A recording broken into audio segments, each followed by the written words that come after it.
Hello class. So today we are going to learn how to add and subtract fractions by replacing giving fractions with equivalent fractions. So what that means in terms is, let's say we have this fraction,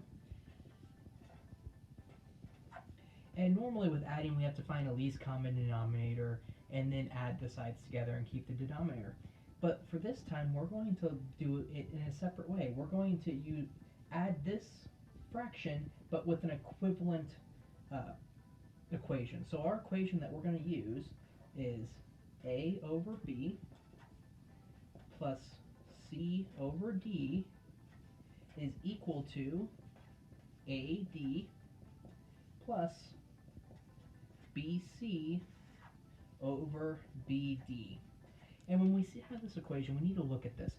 In this equation, our a is 1, our b is 2, our c is 2, and our d is 3. So we wrote this in our math journal, and we can go refer to it when we're doing our homework and stuff, but we need to come now look at this. So we need to just arrange these numbers like this. So we come here and we do our a, which is 1, and then our d, because it's multiplication, a times d is what it means, and then our d we know is the bottom right, so that's a 3. And then we add in the b is the bottom left, so 2. Then we multiply it by c, which is the top, 2. And then we make the fraction over, b is the bottom, 2, times d, 3. And what that gives us is 3 plus 4 over 6. 1 times 3 is 3, 2 times 2 is 4, 3 plus 4 equals 7, and then just 6 on the bottom. And if we can go back to it, we knew that we had to find a least common denominator. Well, one of the ways to find the least common denominator is just multiply the denominators over. So you can see that this new equation here, we're just finding the least common denominator and then just plugging in how we normally do it.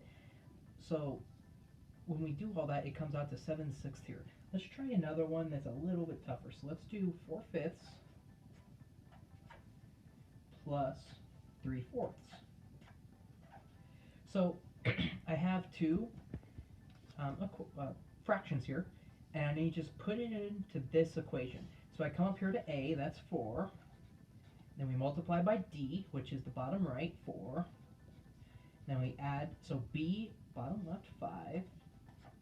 And then c, top right, 3.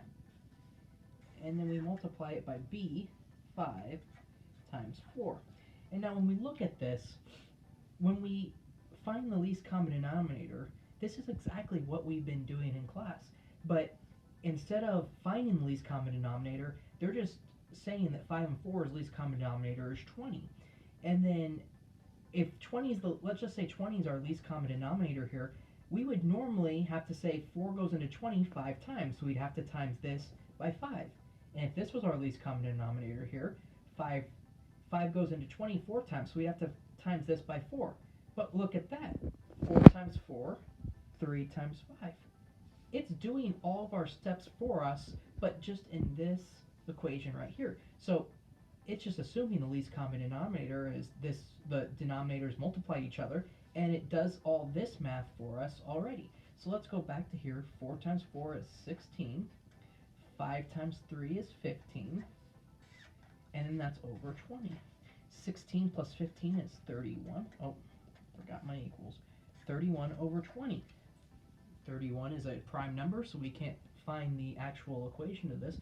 But as we can see, this equation makes it to where we don't have to find the least common denominator anymore. We can just plug in this equation for our two fractions and get the same answer. Thank you.